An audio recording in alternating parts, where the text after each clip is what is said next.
Okay, normally I would do like a fun intro or some sort of dancing or singing thing, but I feel too white for this room, so I'm just gonna cut straight through that.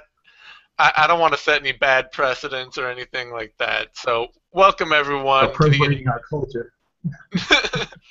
welcome everyone to the Invicta FC 16 Vivisection for Hamasaki versus Brown. I am joined by my esteemed cohorts, Victor Rodriguez and Dio of Bloody Elbow. We are here to talk about everything Invicta. See, Yeah, that sounds just about right. And this is going to be a very special edition. This ethnic as fuck. You got Dio with his Popeye chicken cup, and I got oh this here yes, that I picked up the other day. We're doing fantastic. You got those skirts. I don't know. I don't Should know I what be the out hell. getting a glass of ice water just to like? You might as well at this point. You ice know. water and a cheese and mayonnaise sandwich. If we're gonna There go with you go. stereotypes. But nah, I'm gonna use the light mayonnaise because the regular is a little spicy for me. Nah, hold up. What's the name of that other shit? Miracle Whip. Yeah, Miracle Whip, Oh, that's right. that's that some is black belt shit right there. You're that on is top of the shit. devil, is what that Mm, is. My my God. goodness. All right. So we're here to talk Invicta FC 16, give you all the odds, all the fight picks, all the breakdowns on all the fights. They're the big event this week. Bellator's not running the show, UFC's not running the show. World Series of Fighting's got a Justin Gaethje fight and not a whole lot else. That's not a World Series show. I'm sorry to tell you. Yeah. Oh, oh I'm no. happy for Justin Gaethje. I will watch him, but that's 15 minutes of entertainment max Yeah, on a World Series of Fighting card. yeah. So we're here to talk Invicta FC 16, and might as well dive right in because we're going to cover the whole card. It looks like a solid card top to bottom. Dio, you got any thoughts on this card? There are a lot of issues. Like it's that point in that fighter's career where if they don't win, then either they're gonna need to start looking at another gym or really start thinking whether this is for them or not. Because it's like, a few, especially on the, let's say like the upper portion of the card, Hmm. they're at that plateau where it's like, all right, you either got to shit or get out the pot. So, There are definitely some fighters here who feel like they're on the cusp of something, and this is their time to break out or take a step back. Vic, your thoughts? Yeah, I mean the best thing about this, and again, this is much praise to Shannon Knapp and especially Julie Kedzie because it's not just the fact that not just the talents that are on this card, but the way that they're paired up against each other. That's really most interesting about it. You do have some fighters that are at a bit of a crossroads, as you guys have already mentioned, but then it's going to be interesting to see where some of these folks, win or lose, still go from there. There's a lot of upside to a lot of the talents that are on this card, regardless. So I'm definitely looking forward to this, and it seems to be delivering more on. This is like the workhorse card. You don't have maybe the most famous or sensational names, but man, they got some of the most solid, well-rounded fighters that they have on their roster on this one card. So they kind of stacked it in a way, and that alone should certainly it should in terms of quality, it looks like it's going to deliver. yeah, if this card was a WWE belt, it would be the Intercontinental Championship. Yeah, but not like the Albert or not that era, but like the real Bret Hart era. Like the Yeah. Bret Hart, this is the person that is going to carry the rest of the card because Yes. the main event's going to suck. Well, I will say this card feels like the payoff for what they've been going through for the past 6 months or so, Definitely. where they've been every card they've been bringing in all this random talent, all these new fighters, all these first time people, and a bunch of people you're just kind of like, okay, I see two or three fights at the top of this card, and then just a bunch of stuff that you're putting on. Yeah. Right. This is like all the people now that they called back. These are all the people that they're like, okay, you guys all perform pretty well. Now we can start putting on a card that looks a little more like when they started.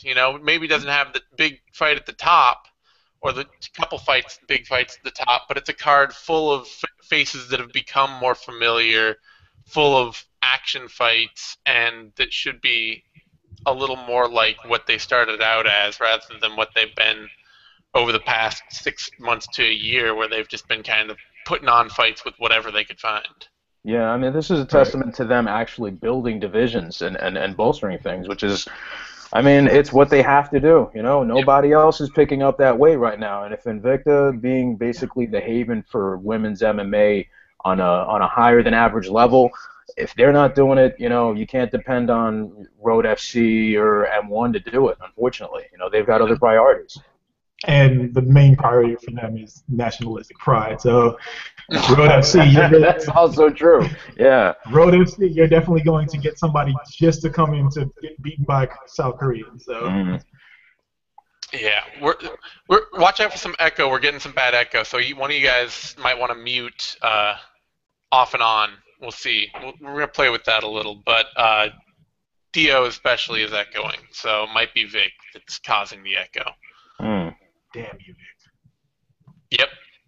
There. I'm getting a little off you too, maybe, Dio. So you guys both might be echoing. I might be echoing too. Yeah. See, talk shit now. Talk shit now. There you go. There you go. All right. Anyway, that's all beside the point. And yeah, big thing with international women's MMA is that they always are trying to build one specific woman, and so everybody else is just kind of brought in to be crushed by her. Not the best way to get a lot of talent. Oh shit, lights are going here. I'm in the middle of a windstorm, so if this whole thing goes down here in a second, I apologize. Ethnic, stop the stream. Oh no, that's what happened. All right. On that note, let's get this thing moving quickly. Ashley Greenway versus Sarah Click. Vic, talk to me about it. No? Oh, there we go. No, yeah, the mute button was a little hard to. There we go. All right. So first off, we have two fighters making their pro debuts, which I have no problem with. You got fighters that have come up from the amateur ranks and they've done relatively well there. They train at respectable teams. Greenway trains over at Revolution Team, which I believe Sarah McMahon is still at. Sarah Click is up part of the New England scene up at Team Sityodtong, where, of course, John Howard and company and Mark DeLagrade would, at least, I think he still runs that outfit, or I'm not sure. Sarah Click has wins over regional veteran Devin Estes and had a loss to Bellator, or former Bellator talent Sarah Pyant, or at least one-time talent. She is very strictly, as you'd expect from someone who comes from a mostly Muay Thai gym, mostly a Muay Thai fighter, but it's weird to watch her fight sometimes because she can be very tentative, and her use of range is a little off and on. It's not, she can be precise, but it's kind of hard when you have very low output to really make much of it. She does have a very good clinch, and she does have a bit, she does take a little too long to engage when she's starting off in the fight. Whereas Greenway is pretty much the opposite of that in the sense that she rushes people and she's really, really good at it. She will hold you against the cage, and she's not just going to hold you there, she's going to beat you up the whole time. Her takedowns are not the prettiest, but they're effective. She works with a lot of simple tools, and once she gets the fight down there, again, she just keeps a very, very aggressive pace.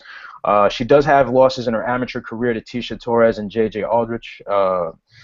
But she's just mean, man. She's just absolutely mean, and she's got crazy cardio. So I would probably say I don't think that Click is the person who's going to be able to test her chin, despite her stand-up background. I really do think Greenway's got a lot more advantages and more ways to win on this one. So I'm going to have to go with Greenway. All right, Dio, what are your thoughts? I mean, he actually covered it pretty well. The one thing that Click definitely does have over Greenway is the fact that she does have stopping power, in that, especially within her last win where it was a lights out. It was a bit of a flash KO, but she actually does have the ability to stop. But Greenway is just a little bit too, she's just going to be a little bit too aggressive in this one. Click could end it. You never really know. It's pro debut, under the big lights, so on and so forth. But leaning towards Greenway on this one as well. All right. I'm bringing you here for battle. This is all about. I don't want you guys agreeing. It's the first fight. Trust me. It's going to happen. All right. But there's no odds on this fight. and nor should there be. They're both 0-0, so. Are there any? I'm sorry. Do we have any odds for any of these fights? Yeah, I got odds for everything else, but just Okay. not this one. I got all the rest of the odds. Don't you worry about that. My No, end. I'm saying I didn't expect there to be odds for anything other than the main event. That's why I'm asking. I'm just surprised. Vic, you and your expectations. You know what? I don't want to hear it. I live in hope. Lowered expectations. That's a callback for your ass. I love that. Good one. Next up, Kelly McGill, Aspen Ladd. We got a actual bantamweight fight between undefeated bantamweights here. So, Dio, tell me what's going on. This is a battle of prospects. Like, we've seen what Aspen Ladd does, and she is a babyface killer. Like, it is what she did in her last two fights has been actually pretty scary. And Kelly McGill is actually really good too. Only thing is, she's had a long layoff after I forgot which ligament was that she messed up in her knee. But yeah, that's what troubles me the most with her is just that she's had, I think it's been about a year and a half since she's fought. So, and Aspen Ladd has been relatively active, if you will. So, yeah, I definitely go with Aspen Ladd on this one just off of momentum alone. All right, Vic, what do you got? Yeah. Well, here's what's interesting about this. Kelly McGill's last fight was in November of 2014. Now, it really is a shame that she was out because that last fight, man, she looked great. It went to a decision, but it was a very, that was a display of violence. Her two professional fights thus far, the first one was a really quick but just very powerful TKO. She's a lot of fun to watch. Kelly McGill trains out of the Last Stand team where Michael Mayday McDonald trains out of. Both fighters are 2-0 as professionals. Kelly McGill, that last fight where she beat up Goodwin, I mean, it was just it was a sustained beating for a large portion of it. And again, I do have to wonder where she is after this whole period of time where she's been inactive. Whereas Aspen Ladd is 8-1 as an amateur. She's got 4 submissions in that period with, she's that last fight that she had against Bobby Cooper, she showed a lot of tenacity, and she just went after it until she got her submission win. She beat up Anna Vidal, the BJJ expert, with a brutal TKO, and she even beat up Roma Pavlek as an amateur. I don't know, man. I got to say, Ladd certainly seems like she's got the strength advantage. She certainly seems to be maybe the all-around better athlete. But still, for some reason, I'm going to have to go with Kelly McGill on this one. I don't think she's been sleeping or resting on her laurels, as they say. She's just been, just with the promise of what we saw from her before, I can only hope that she's been improving the time she's been off. So I really do think that maybe her style might be able to fluster Ladd. The wrestling advantage might be negated. I don't think she's going to be that much of an advantage to begin with, and she can use her striking range a little better. So I'm gonna have to go with Kelly McGill on this one. That height is definitely going to make a difference. Yeah. All right. Well, I lied. There's no odds on this fight either. You're killing me, Vic. It's you. I've picked it out. It is you. Yeah, you were the problem. Always Vic. Yeah, it's the guy with the watermelon. Yeah. Okay. All right. I see what we're doing here. Okay. All right. There aren't odds on this one. I lied. Sorry. But that brings us straight to a featherweight bout. What feels like kind of like featherweight now seems, or not featherweight, flyweight. Flyweight seems like a weird, like rare division now because the UFC doesn't have it, but they should. But everybody who was there anywhere is going to 135 or 115, so it just feels like there's no real flyweight bouts out there. I don't know.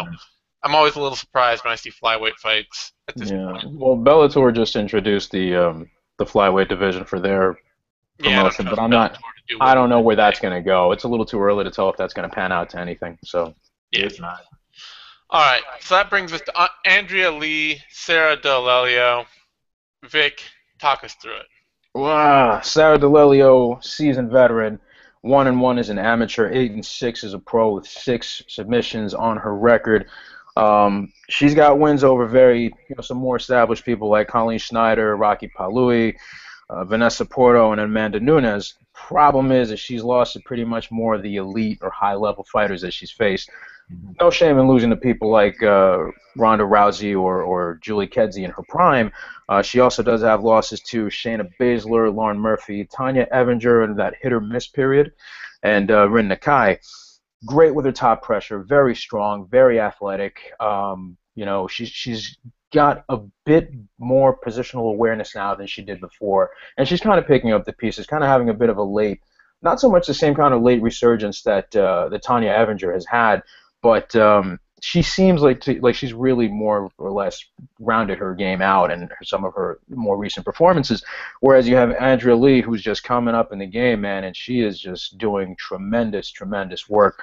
7-3 as an amateur. She does have wins over Shannon Sin and Rachel Ostovich in what was a very surprising fight. I don't think we expected Lee to look as good as she did in that bout, although she did lose to Roxanne Modafferi, who, again, another late career resurgence, who really put everything together ever since she moved over to Syndicate MMA in Vegas. She just beat Ariel Beck not too long ago at Legacy Fight, so now she's curiously enough holding their flyweight title, while now she's also fighting for Invicta doing double duty. Excellent boxing. Her submission skills, her submission threats still look really, really good. I gotta wonder if she's gonna end up being overpowered here by Delelio. I have to wonder if maybe this is gonna get to a point where the pace is gonna slow down to a crawl, and she's gonna have to drag herself out of deep water. Now, by that same token, Delelio is getting a little up there in age, and she fought most of her career at 135. I don't know how well she's gonna handle the weight cut to flyweight. I'm imagining that they're banking mostly on giving Andrea Lee a stiff test to see where she's at in hopes of her, being one of the faces of the company. But Delelio does have the tools to make this ugly and actually win. I would probably, I'm going to doubt that she's favored, but I'm probably going to guess that Delelio might take this. All right. Dio? Disagree. Yes. That's what I'm out here for. Get him. Go after it. Damn it. Okay, I'm the typical, the typical white thing of trying to get all the minorities to fight each other so they don't notice. Motherfucker, look at you. He's the kid in the lunchroom. It's like, fight! Fight! Uh-oh.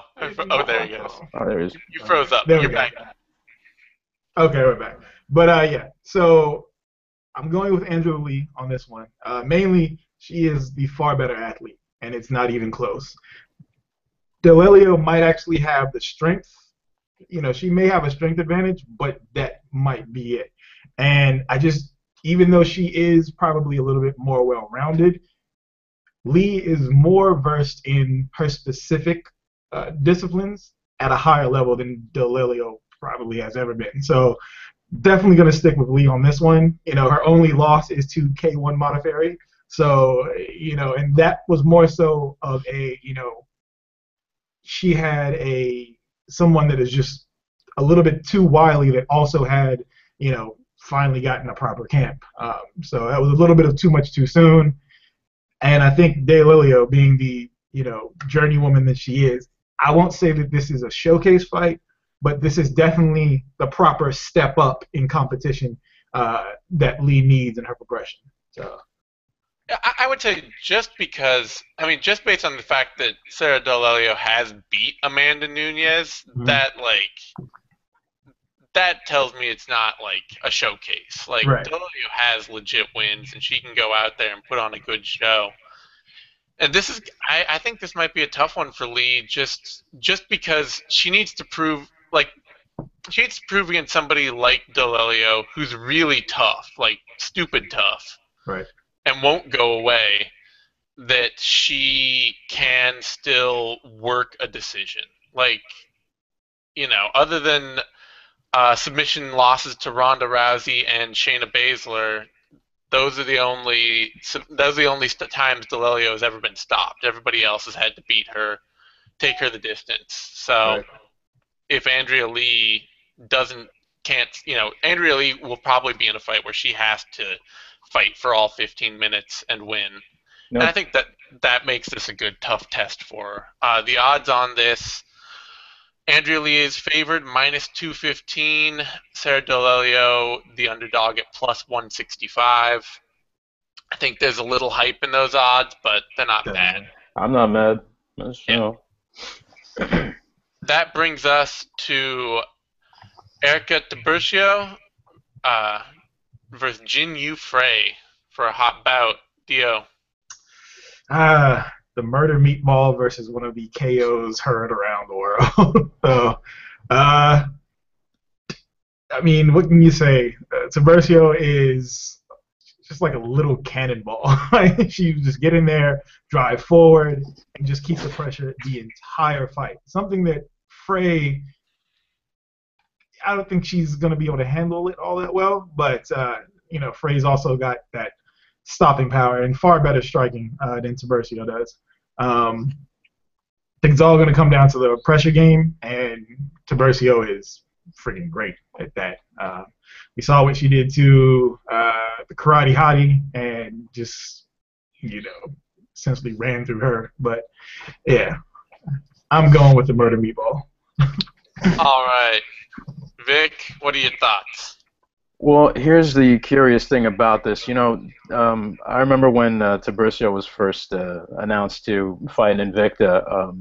Dio and I had a little chat about it, and we both came to the same conclusion. Like, man, she could fight at like 95 if there were a division for that, because she is absolutely tiny.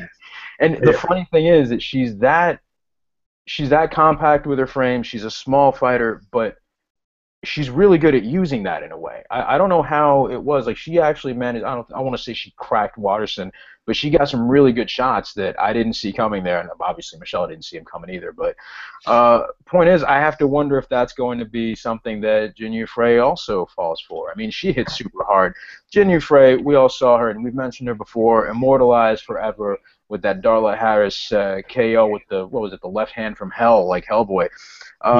3-2 as an amateur with 2 TKOs. 4-1 as a pro with 2 submissions and 1 knockout. I mean, she got that submission win against Casey Robb and decision win against Liz McCarthy, which was, it was a good technical fight. It wasn't maybe the most fast-paced affair that people were expecting, but it was still a decent fight.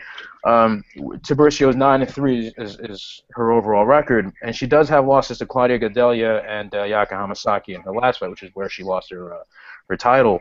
But you really can't fault her for that. It's like one of those things like, well, if those are the people that you're losing to and they're highly successful, you're doing okay. You're in very good company. She did beat Brazilian regional veteran Aline Saddlemeyer and, of course, Michelle Watterson by submission. I don't know, man. I love watching Frey fight. I think she's got a lot of upside, but I really don't know if she's going to be able to stop Tiburcio, because she seems like she can take a hit too. She's got that weird thing where some of these fighters are like, wait, how are you not Polynesian and you're still absorbing all this damage? And then she just keeps coming forward, somehow implements her ground game, and that's where she truly shines. So that alone seems to show that she's deceptively strong as well. It seems that's kind of leading me to think that Tiburcio is definitely should be favored to win. I don't know if that's going to actually happen. Maybe Frey might be able to solve that riddle and catch her coming in with something. But you know what? I'm going to go with Tiburcio here as the safe money on this one. Yep. Yeah, the big thing for me, having watched Frey, and I really like watching her a lot. She's a great fighter. She's one of those fighters that, you always get like a little technical treat out of her when she watches. But she's a very good technical fighter that kind of doesn't know how to fight. That's accurate. She does not have good pace. She does not have a good base work rate of basic strikes. Like, I'm just gonna keep a jab out there, keep throwing combinations, and she doesn't work to win rounds. Whereas Tiburcio, I think what we saw with her is the difference between the Watterson fight and the Hamasaki fight. And it's funny because Hamasaki being somebody who herself couldn't beat Claudia Gadelha, is that for Tiburcio, against a very good athlete who does not have a really strong basic MMA game for winning rounds, Tiburcio can take them apart because she's just a whirlwind of constant aggression that is made to win rounds and jump on things aggressively and take advantage of mistakes that fighters like Watterson or Frey leave. But against somebody like Hamasaki, who maybe isn't the best athlete but has a super systematic, grinding, consistent, controlling game, Tiburcio just constantly got herself stuck. Yeah. And Frey is just too much like the former and not enough like the latter. So I feel like feel like Tiburcio is a good pick here. Yeah, Tiburcio is one of those fighters that if you don't stop her before she gets momentum, yeah, you know, if you can, you know, if you just let her run roughshod over you and you don't stop, like it's, you know, it's almost like a video game. Once if you try to match her, power up, it's gonna, you gotta catch them then. If you try to like match her pace and aggression, you're screwed. You have to shut it down. You can't try to like, okay, I'm going to keep up and get in all these scrambles with her. It has to be more like, no, I'm just going to stuff you against the cage and work you over for round after round. Yeah, and I don't think that's the one thing that Frey's going to have to. She's going to need that range that to play her sort of middle game. Yep. I don't think Tiburcio is going to let that happen. I don't know if Frey's going to have the awareness or training to make that. I hope she does to make things more compelling, but yeah. And Frey doesn't seem to be able to get out of her own head sometimes. Yep. You'll see her in, you know, she'll land something good, and then she'll just back off like, okay, was that enough? Should I go in? You can see her thinking, you know, instead of just reacting to the fight. Like doesn't seem to be a ton of muscle memory there. She's one of those fighters that's always looking for that perfect strike for the moment. It's like, where am I going to get the perfect opening to land the perfect strike, rather than how can I create openings to land more strikes? Right. And Tiburcio is the favorite, minus 230, and Frey is the underdog, plus 170. That brings us to Roxanne Modafferi versus Deanna Bennett in another flyweight bout. Vic, I believe it's your turn to lead this. It might be. I don't know. I lose count. Whatever. I'll talk. All right, let's do it. So, Deanna Bennett, former title contender, who was on she was on a 10-fight win streak. She was 2-0 as an amateur, 8-0 as a professional, and she ran into what seems to be a jiu-jitsu brick wall, Livia Souza. No shame in losing to someone who's that good. You know, Souza's just a really talented athlete, and she's shown herself to be something special. So that's not really that bad a setback.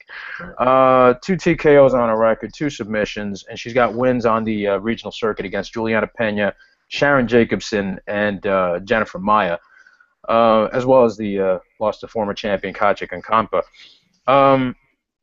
Very good use of her boxing. It's simple, it's basic. You know, she doesn't do anything too crazy, and she does usually do more of the tying people up with the upper body locks and, you know, working from there. Problem is, she's going to be fighting a very seasoned veteran who's really found a way to you know, use all of her talents in some strange way now with Roxy Modafferi.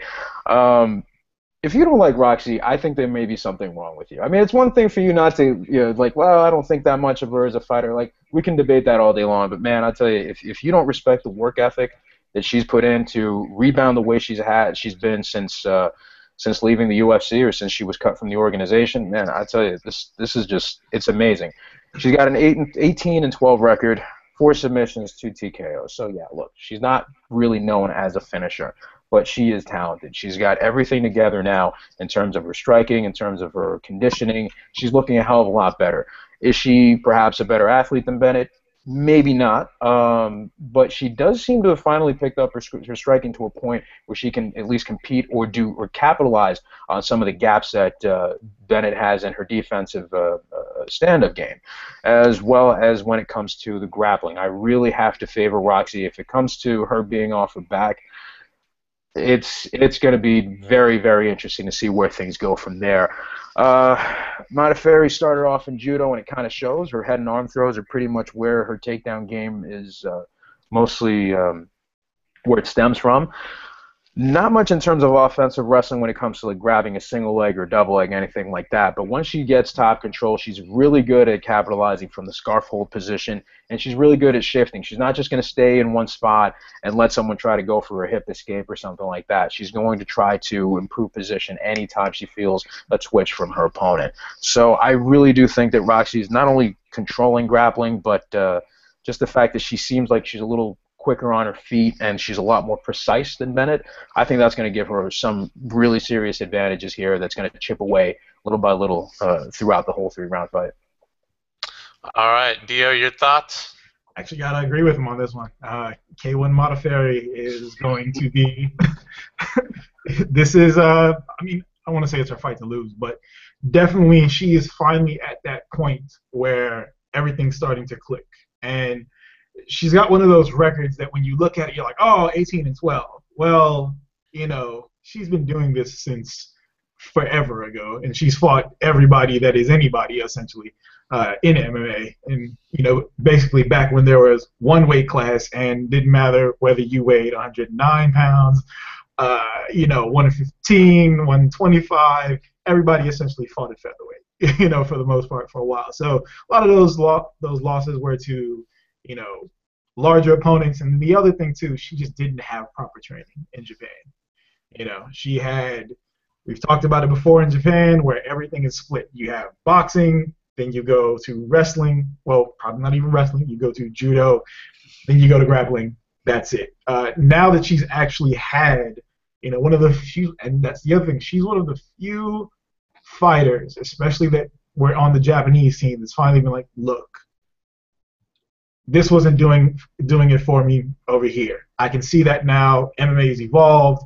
I actually need to go and find a proper camp. And she did. Not only has her fighting style changed, and, you know, her having such a long career already, that actually helped. I think that helped with her being able to put everything together now, because she's been in all of those situations before. So she already has that long record of, you know, things that she can pull from, experiences that she's already had, and she can piece everything together because she's seen it all for the most part.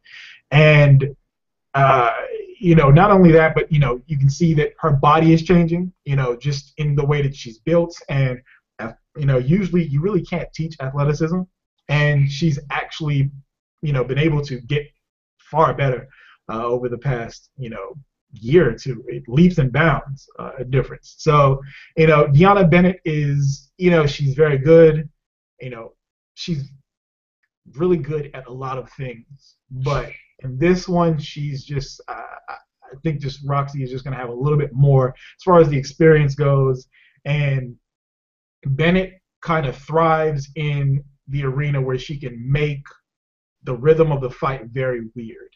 You know, the last few, she doesn't really have that same, that, you know, it's not like, you know, Keith Jardine with the herky-jerky type of thing, but she just, a lot of times she can upset the rhythm of the fight, and it makes it pretty ugly. But with this, I think Roxy's probably going to keep a good pressure most of the fight.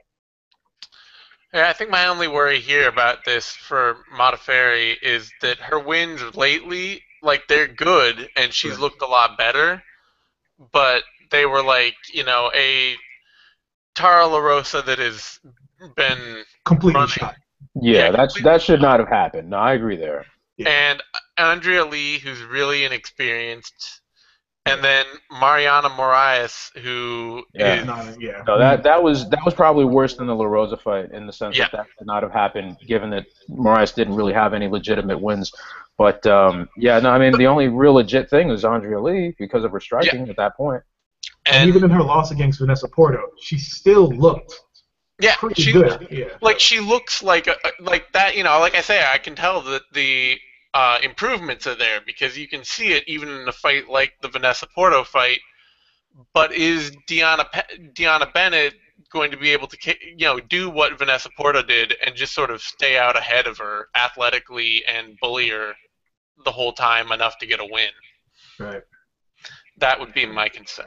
Which maybe not. I mean, the big thing I've seen with Modafferi is just that, you know, even though she's still not the best athlete out there, she really has an understanding of what she needs to do in every moment of the fight, and she's working hard to do it. So like that used to be like her boxing is sharpened up, and she is at all times working. If she's standing with somebody, she's constantly picking away at them, constantly finding shots.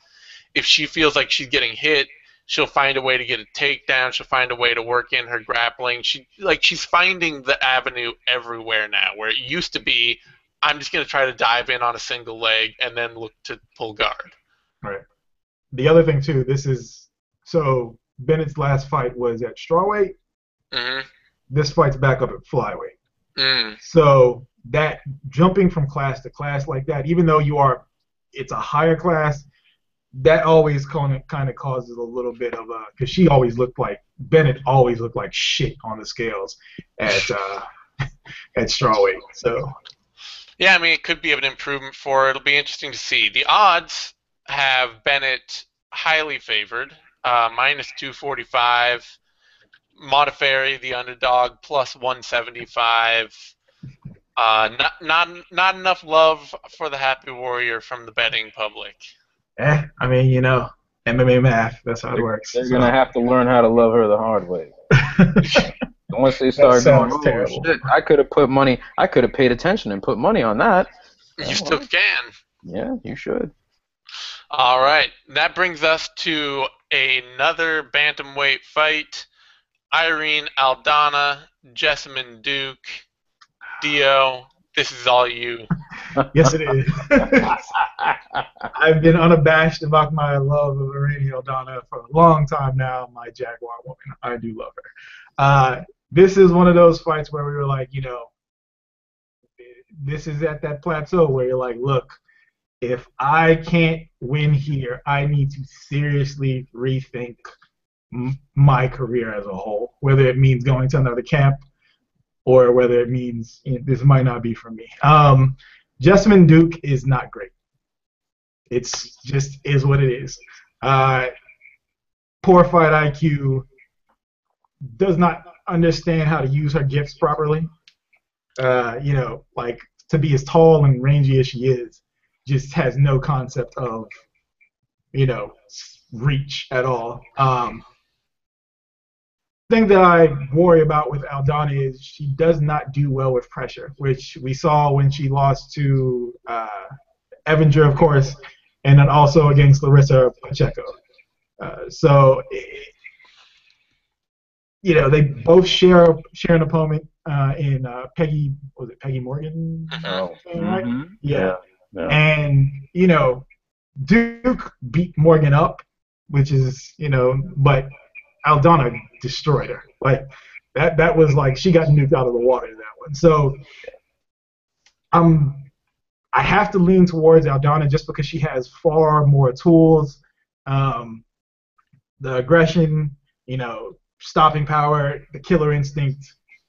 The only worry is just that if Duke can pressure, and if Duke is still over, but that's the thing, if Duke is still over at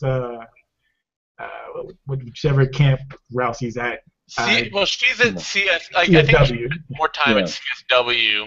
Yeah, she's with Paulson and Barnett and company now. They've been the ones focusing largely on her.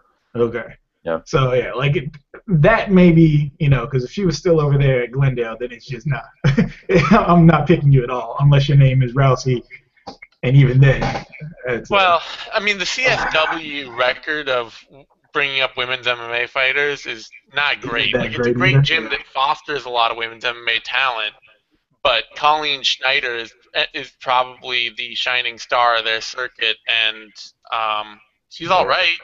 Yeah, she's done well. Schneider's really improved since she joined that gym, though. That's the thing. She's been there for forever. When was she not at CSW? No, she's been there since forever. Yeah. Really? Yeah. Oh, okay. I thought that move was fairly recent. Well, then no, no. She's been there for a while. Yeah. But that's a different thing. She probably took some fights she shouldn't have. That's a separate conversation for when she fights. We'll bring that up. Yeah. But CSW is not a bad camp, but I don't see a lot of fighters going in there and just oh man, something just clicked. Yeah. It doesn't seem like that kind of camp. it very much seems like a camp from previous generation. You know. Anyway, Vic, you should talk about this fight now because I stepped on your Hey, train of thought there. that's good, man. Don't worry about it. It's all good. I didn't even get started. All right. First off, with Jessamine Duke, I mean, everything Dio said is pretty much accurate. And the one thing that makes it absolutely worse is the fact that when she started, when we first saw her in Invicta, which was like the big exposure, first time she had any major exposure, it was kind of sad to see how someone who looked very promising, who seemed like she had a decent amount of strength and range and was very submission savvy. She seemed like a pretty clever fighter who was just kind of really figuring the game out. And you know what? In just another 2 years, this girl is going to be something big. And it never really panned out. And largely, I think it's safe to say, and I don't like having to bash people like this, but I got to make a very special exception when it comes to Glendale Fighting Club. Every single fighter that has gone to that gym and trained under Edmund Tarverdyan has had negative digit defense. It's like their rating goes down with that, and they just start absorbing damage that they shouldn't be taking. And so it's been a very rough ride for Jessamine Duke. Her record currently as a professional is 3-3. It probably wouldn't be that way if she had never joined that gym or had she left sooner. 5-2 as an amateur, and she had 4 submissions during that stretch. She does have 2 amateur losses to Amanda Bell, also in Invicta, and Ashley Evans Smith, currently in the UFC. Not much you can really say about that. I mean, she did have that no contest against Nakamoto where she was looking okay. And again, this was prior to joining Glendale. I don't know what that loss. I don't know what that win against Peggy. I'm sorry. I said, and then she got blasted into oblivion. Yeah, well, I mean, I don't know what, like, when you look at the win against Peggy Morgan, I really don't know what that says. I mean, it's a matter of, was that Jessamine Duke looking pretty good, or was that Peggy Morgan looking not so great at that time? She does have losses to Beige Correa, who we saw basically beat her up with a lot of pressure and volume more than anything. Losses against Leslie Smith and the one that got her cut from the UFC against Liz Phillips. Now, you got someone in Aldana who, again, is still relatively young, not as raw, but still not totally refined. 5-2 is her total record, with 3 knockouts and 2 submissions. So all of her wins have been finishes. Unfortunately, her losses have been finishes too. But look at who she's lost to. Larissa Pacheco, who's got dynamite in her hand, and then you got Tanya Evinger, who is like on, Rugal Bernstein. You know what I mean? Like she's just like on this. She's like she transformed into this thing. Like, oh shit, I shouldn't have picked a fight with you. Like it's just it should. This is a fight that was too much too soon, and I don't know if we really saw that coming. Right. We saw so much promise in Aldana as well, but there's a different trajectory here. So I really think that Aldana just has the upper hand in so many avenues. I don't know if it's too late for Duke to fix a lot of the deficiencies that she ended up developing while at Glendale. But at the same time, even if she does fix those mistakes and cleans up some of the aspects of her game, will it be enough to deal with someone who's as talented as Aldana? Someone who really has a submission game that's super tricky. Someone who really understands movement, timing, and footwork at a better pace, and who can run at a faster pace, and who can keep the cardio going. I mean, I don't know, man. I just don't see it happening. I mean, Aldana, by at least 12 country miles on this, seems like the way to go. Calling it now. Give it 2 years. We will see every last one of Rousey's 4 horsewomen in pro wrestling. That could be. If they continue the way that they are, I wouldn't be mad at that. Like they've already flirted with the idea of it, so wouldn't be surprised if we see that happen. So, Shayna's already there. Yeah, she's been there though, so that's true.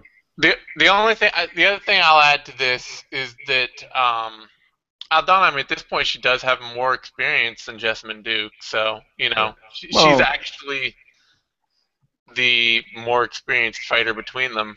I'm not so sure because Duke does have those amateur bouts too. So I don't think a lot. I mean, amateur is good, but it's I don't know. I would say when I think of experience for this one, I just mean the level of opponent she has faced. She's faced a much tougher competition than Duke has. Yeah. If we're gonna play the MMA math game, it's like Aldana has lost to better people than Duke has actually beaten. Yeah. And those fights weren't exactly, the Pacheco fight, you can't really blame her for that because Larissa had been doing that to a couple of people. Well, and, Elo's Evans. If you go back and watch, the other thing I was going to say, if you go back and watch that Pacheco fight, Aldana was winning most of that fight. She just got exhausted because Pacheco wouldn't go away. And Yeah. Pacheco is one of those fighters that will just throw her entire body at you over and over and over again for 15 minutes until you go away. Yeah. So that was a fight where Aldana just wasn't experienced enough to know how to deal with that, and she eventually got exhausted in the fight she was winning and lost. It's not quite the same thing as just going out and getting beat straight by somebody. Yeah. And I mean, Duke also, she has kind of like the worst style for an MMA fighter, which is the tall infighter. Like, there is no worse MMA fighter than the tall infighter. Yeah. Yeah. And has like no use of elbows or knees while being the infighter. Like it makes I no think sense. probably a big problem for her has honestly been she's been trying.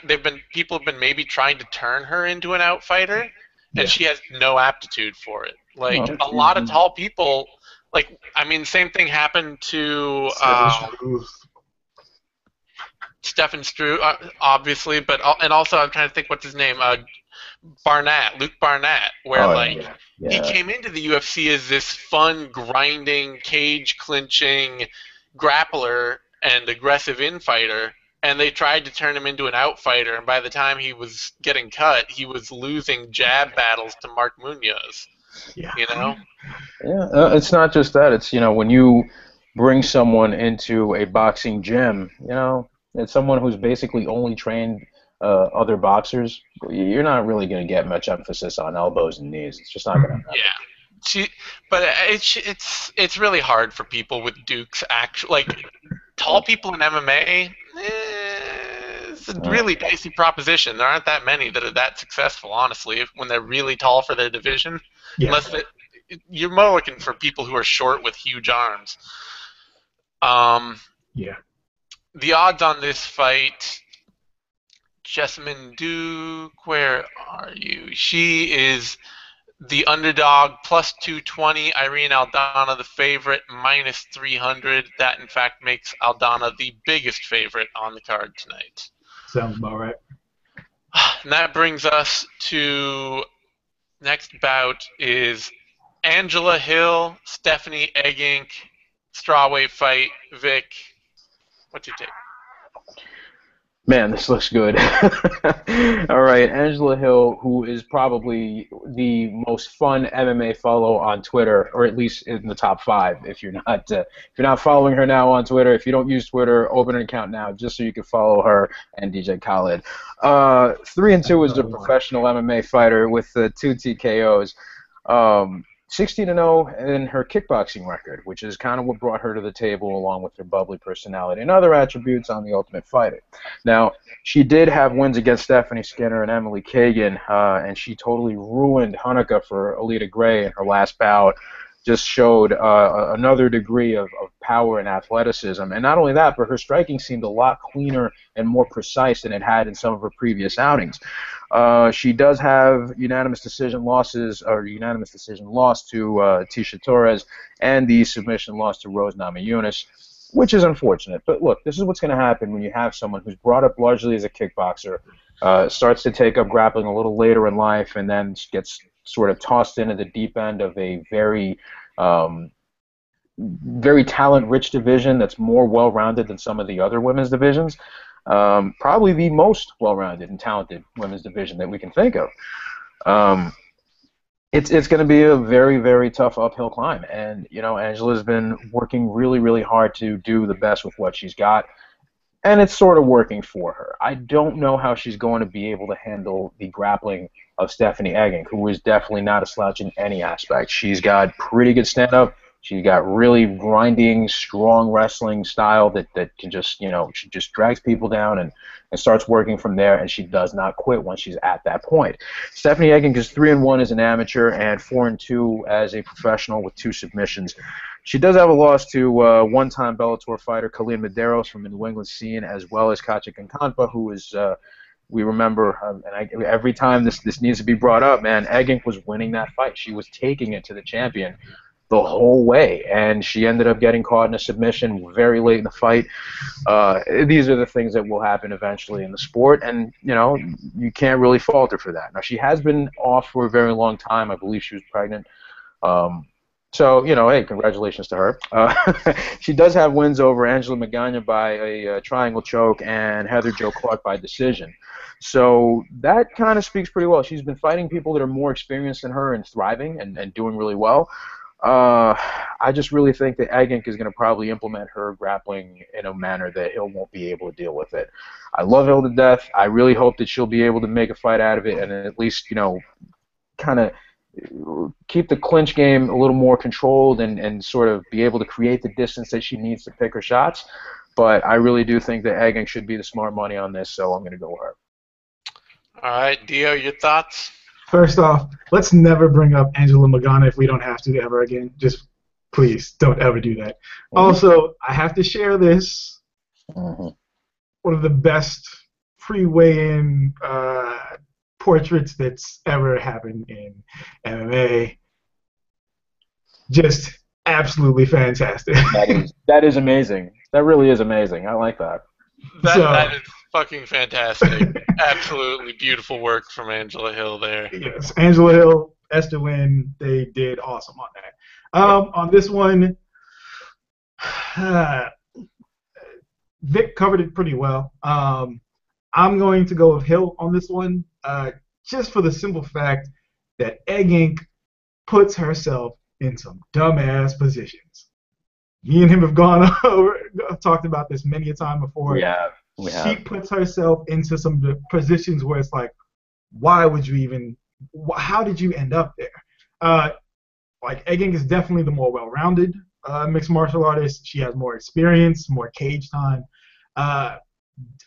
This one, I'm just gonna be a homer and pick Angela Hill on this one.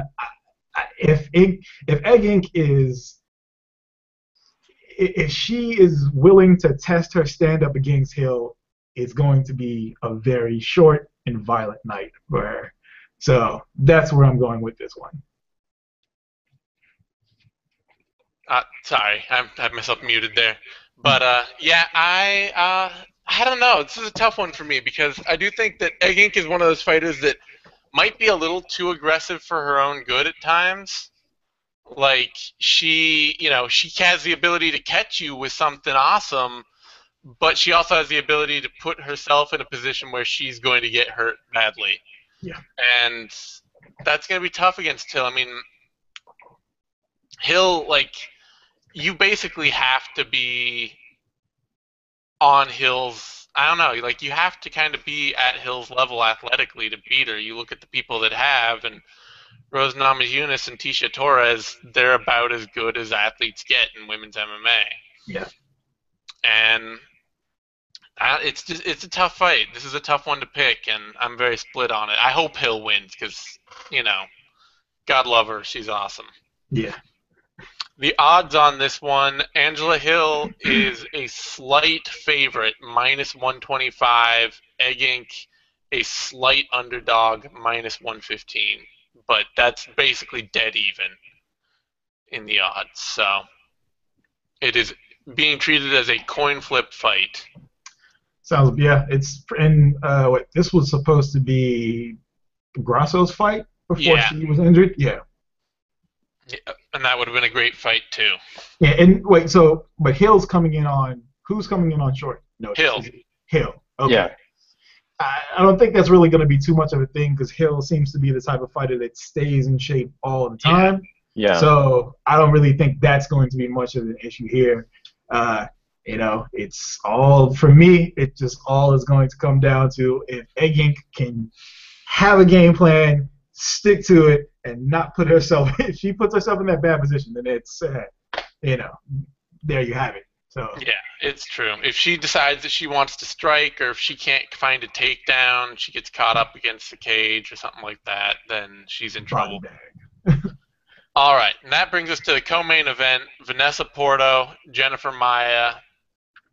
Dio, take it away. This one, we've got two, they are pretty wily veterans. They've both been around for a long-ass time. I remember seeing Vanessa Porto way back in, the Strikeforce era when it was, 3-minute rounds and shit. So it's Maya is very, she's very. I don't want to call her wall install, but she will definitely put you up against the fence and just grind you there for as long as possible. Porto, I should say a little bit more of a striker, but they can both grind it out.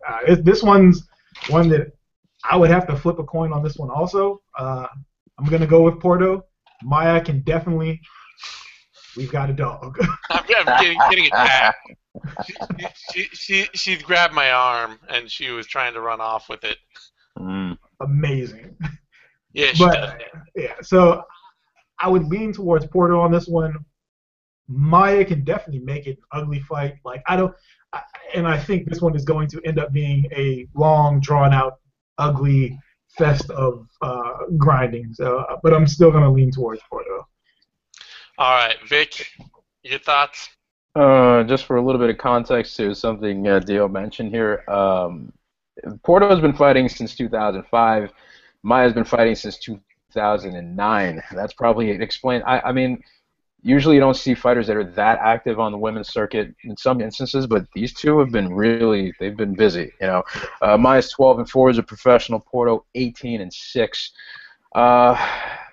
Porto's got 10 submissions on her record and 3 finishes by strikes.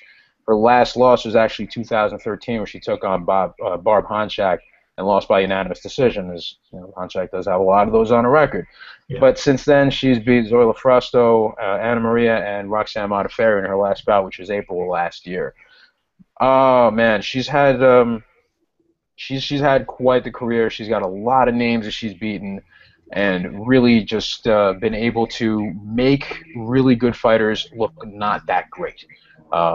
It takes a very special kind of talent to do that. Jake Shields kind of comes to mind, but she's not. She will grind, but it's not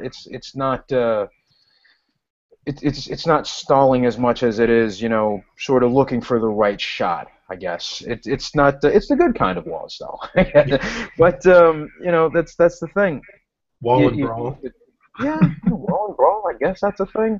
You look at Jennifer Maia and some of the losses she had. I mean, this should be noted. This is a rematch. They fought before in 2011, and Jennifer Maia does have a loss to her. A knockout loss to Sheila Gaff and a draw against Kalindra Faria way back in 2010.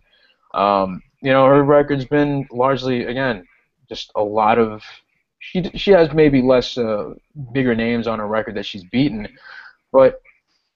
Man, this is a little tough to call here. I'm going to go with Porto based on her fight IQ probably being a little sharper. Not only that, she seems like the better all-around athlete, even though Maya's striking seems like it could probably be a little. Her timing seems like it might be better. On top of the fact that she's just not going to let you grab her and mug her against the cage, she's more likely to do that to you first. But man, I don't know. I'm gonna probably have to wing it here and go with Maya. As much as I like Porto's chances, I think Maya's got more advantages. Yeah, Maya also makes fighters that are great look average too. So it's definitely. Yeah. They're gonna cancel each other out. Yeah. It's gonna look like Kimbo Dada or something. Is that what you're saying? Oh, good God. Good God. Hey, listen. That was better than Akabono Sap in the fucking Rising show. I'm looking at you, Zane Simon. I love Akabono Sap. Don't you dare. They spent like 20 minutes hosing him down in the corner and bathing him in between 9-second bursts of action. That fight was glorious. Like they were brushing a woolly mammoth. No, we must preserve this specimen. I'm dead serious. I'm pretty sure Akebono woke up sweating that day. Like into the building sweating. It was amazing. It was as amazing as it was terrible. That was a sight to behold. I found no pleasure in that, and you people should be ashamed of your fucking selves, the both of you, a lot. Maya, to me, she seems like kind of the classic, really stupid, tough fighter that is going to always make you fight her an ugly fight, Like, if Cathal Pendred had speed, he'd be Jennifer Maya. Wow. That is accurate. That is incredibly accurate. And the thing, too, she has never been... Well, she's been stopped twice. Once to Vanessa Porto, and as far as getting, just being stupid tough. The one time that she was stopped by strikes was Sheila Gaff, and that was one of those super controversial, you know. Well, Gaff is also like, her UFC career went really poorly, but she is a serious power striker. Like, Yeah.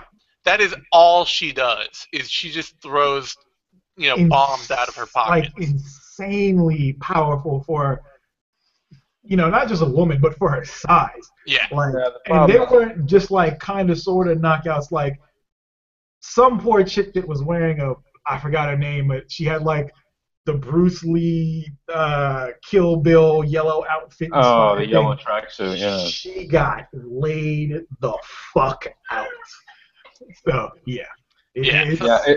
We should note also Sheila Gaff, a lot of her misfortune in the UFC, or her slide. She should have never been fighting at 135 to begin with. Yeah. That was never her native weight class, and she was severely not only just outsized but outmuscled, and that should not have happened.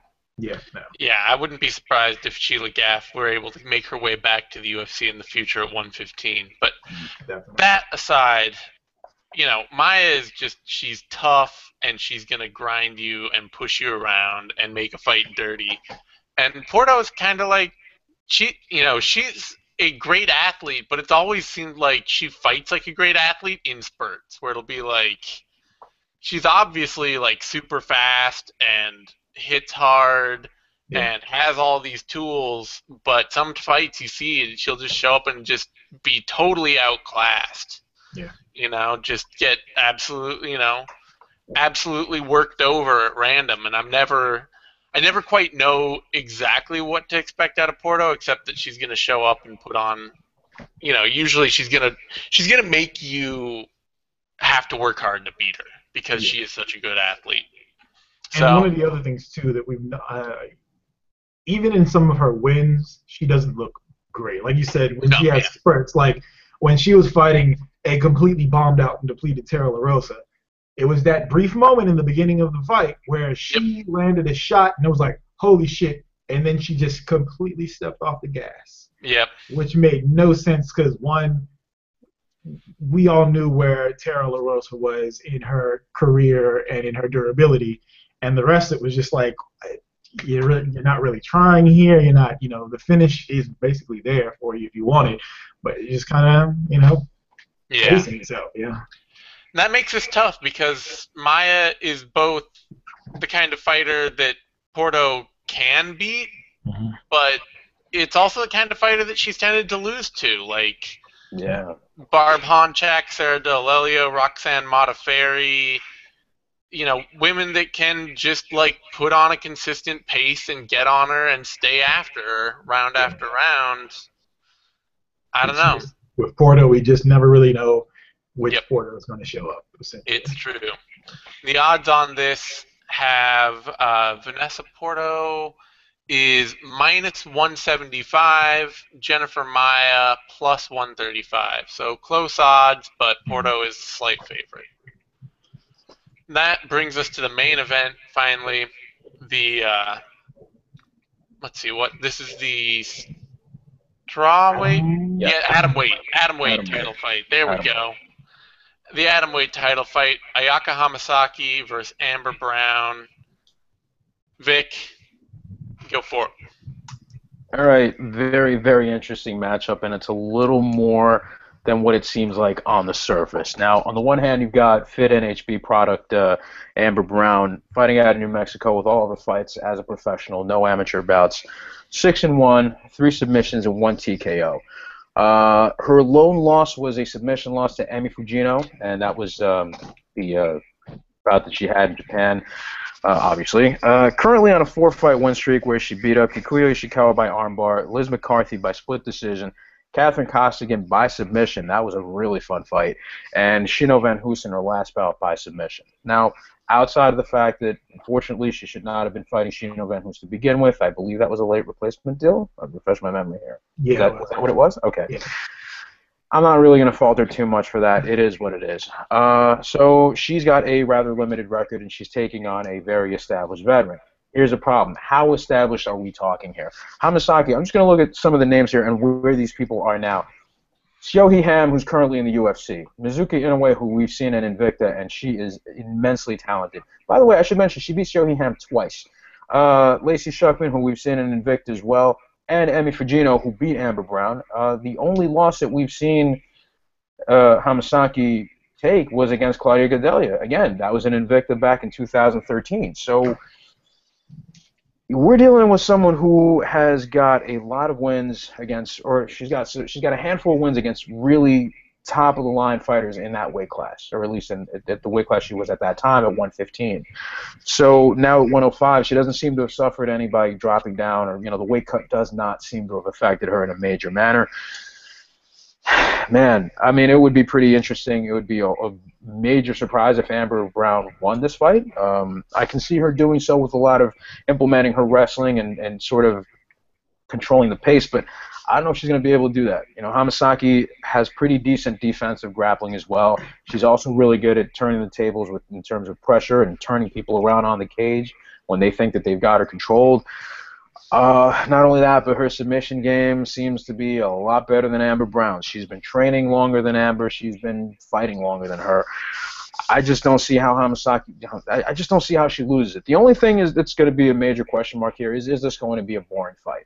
That's the only thing that's really going to be like a factor in any of this. But I really don't see how Amber Brown. I'm not saying it's impossible for her to win because this is MMA, but man, her chances do not look good. And that's a shame because they just dropped that portrait video this morning, a bit of an insight, which is excellent stuff from Casey Layden and company. You should check that out on YouTube after you watch this. But, man, as much as I like seeing Amber Brown, as much as I want to see her do well, and hopefully I do think that she will improve steadily, win or lose after this bout, but I don't think she's winning this one. So, Hamasaki it is. All right, Dio. I'm going with the underdog here with Amber Brown. Yeah. So. Don't act clever, motherfucker. You're doing this to spite me. That's what it is. But so Vic brought up the fact that Ayaka Hamasaki has beaten better competition. You have to add context to some of this. Mizuki Inoue was 16 years old when she fought Ayaka Hamasaki. That's true. This is where a lot of the.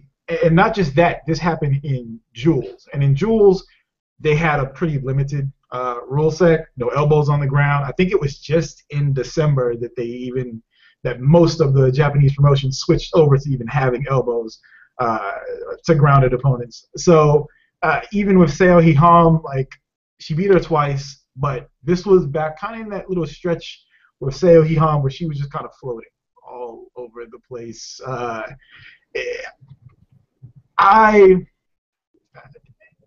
For me, it kind of boils down to the kind of fighter that Amber Brown is. I don't think Ayaka has faced somebody else at this weight class that is probably as strong and willing to get dirty. Amber Brown makes these very dirty fights. You didn't really get to see that against Shino Van Hoos because Shino Van Hoos is Shino Van Hoos. But in her other fights that she's won, she is good. She will grind it out. She will make it ugly. It's not just I'm going to put you on the ground and keep you there. It is I'm going to put you on the ground and I'm going to just maul you as much as possible. And with Ayaka competing for so many years under a rule set that didn't allow specific kind of ground strikes and things of that nature, I kind of see this one as being, since she's actually going to be against somebody that's bigger than her. That's the other thing, too. Like her last fight against Erica Tiburcio is what's lower than atom weight, as minimum weight. Yeah. So, she could fight far below that. She's not even 5 feet tall. And in this one, I'm going to lean towards Brown just because it's the size differential, the willingness to make this a very, very ugly fight. Ayaka has been able to bully other people around, and no pun intended, I don't think she's going to be able to do that against Brown. Yeah, it's interesting because it's kind of when you have a game like Kamasaki's, there's a lot of question as to whether, like, does this game get implemented functionally against bigger, stronger athletes? Right. You know, because it is a more technical game. She's got a great technical, like, throw and grappling game and trip game. Very solid, very consistent. But, you know, if she can't get that to work against Brown, if Brown can out-muscle her and out-strength her in the clinch, then you've got a fight that could be really tough on Hamasaki. Yeah. Because her game is so dependent on having that ground control. Yeah, and she's never really faced that at all. She has had... well, she faced it against Claudia Gadelha. Right, there you go. Yeah, like Claudia Gadelha is probably one of the best athletes below 135 pounds, if not the best, like, raw athlete. And, you know, maybe she might have faced someone. No, she really hasn't faced anybody else that's been bigger than her. And Brown is definitely going to be bigger than her in this one. Brown is susceptible to, you know, takedowns. Van Hoos got a good takedown on her, which got her choked out. But, you know, it's a for this one, that's the thing for me. Like, it's the size and the strength. And I think once it gets to the ground, like, it's going to come down to ground strikes. And I went back. I watched. Well, I mean, that would come. I think when it gets to the ground, it comes down to who's on top. That also. Like, that's it, because Hamasaki's all about top ground control, and Brown, you know, if she's gonna land strikes and take rounds, she's got it. She can't be on her back. No, definitely not. Yeah. So the odds on this, Hamasaki is the underdog. Or no, is the favorite, rather, minus 170. Amber Brown, the underdog, plus 130. Pretty close. Should be a good fight. Should be a solid card, you know. Top to bottom, it's got a lot of fun, well-matched, well-booked fights. Yeah. Vic, you said you had a few closing words for us before I run out the show? A few minor, quick things here. Victory Fighting Championship is on Fight Pass, and if you haven't checked it out, they got that large square cage. It is interesting, it is fun, and they've got some really dope fights. That's going to be coming up on Friday too. CES in New England, they've got something going on Friday too, as Road FC has a show this weekend. Ahmad, curiously enough, has a fight as well. I think it's Saturday, so that's something else to look out for if you have the means to watch it. I'm personally not.